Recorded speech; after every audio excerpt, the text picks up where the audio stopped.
I want to jump down a couple questions to Emilio Vega. He's obviously got a boat that can handle these.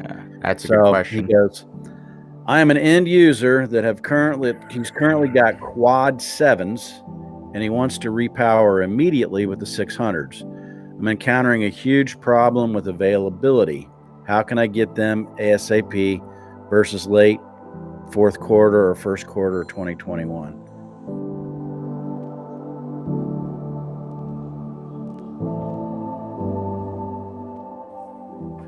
Yeah, so from an availability standpoint, we certainly have seen strong demand for the 600 out of the gate. So we're working through really working to meet that demand, and being able to get engines out into the field and on as many boats as possible.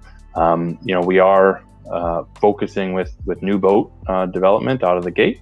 But we'll look at repower opportunities later in the year as we continue to free up production.